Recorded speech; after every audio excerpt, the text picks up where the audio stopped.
প্রচুর গরম, বাহিরে এখন তাপমাত্রা মিনিমাম তো 50 ডিগ্রি হবে। আমার যেই মনে হচ্ছে শরীর, বাতাসটা পুরো শরীর পুড়ে যাচ্ছে, বাতাসটাই এরকম অবস্থা। তো আপনাদের ভাই আইসক্রিম নিয়ে আসছে, আমরা আইসক্রিম খাবো।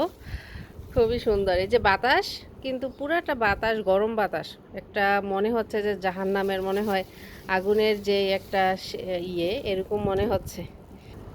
জানি না জাহান্নামের আগুন যে আমরা কিভাবে সহ্য করব। এই যে আপনাদের ভাইয়া নিয়ে আসছে কিউট একটা কাপে আইসক্রিম, আর এই আইসক্রিমগুলো হোমমেড, ওমানি বাসায় তৈরি করে তারপরে ওনাদের দোকানে, নিজস্ব দোকানে বিক্রি করে, ওমানিদের হাতের তৈরি আইসক্রিম। তো ইনশাল্লাহ দেখাবো এটা কিরকম টেস্ট। এই যে সবাই আইসক্রিম খাচ্ছে, কিন্তু আমি খাইতে পারতেছি না কারণ আমি রোজা আছি। এই যে নুসুবুরি দেখাও, এখানে দাও, এই যে কাপে।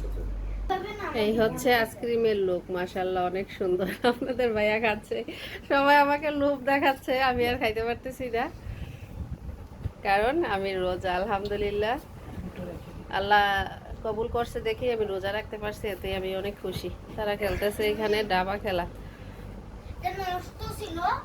নষ্ট না, নষ্ট ছিল না তো, নষ্টের মতো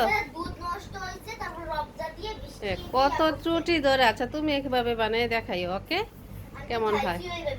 খাইছ? এই যে কাপটার মধ্যে আবার আইসক্রিম বানানো যাবে চাইলে। আহা কি সুন্দর আইসক্রিম খেতে খেতে ডাবা খেলা। হ্যাঁ, আর কি লাগে গরমের মধ্যে, ঠিক না?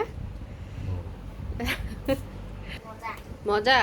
তুমি যে বললা দুধ ভালো না, এখন আবার মজা। বুড়ি নাদিয়া কেমন টেস্ট? এটা আসলে আম্মু আমার মনে হয় রুয়াবজা দিয়ে, তারপর দিয়ে তোমার দুধ দিয়ে তারপর বানাইছে এটা। এই দুধটা একটু মনে হয় গরমিল আছে দুধের ভিতরে। না, গরমিল নেই, খুব টেস্ট। তোমার আবু ভালো দেখেই আনছে, এটা হোমমেড, এটা পুরোপুরি হেলদি।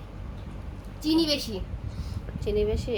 আচ্ছা সমস্যা নাই, আইসক্রিম তো চিনি একটু বেশি হবেই। বুড়ি বুড়ি দেখা কি করে।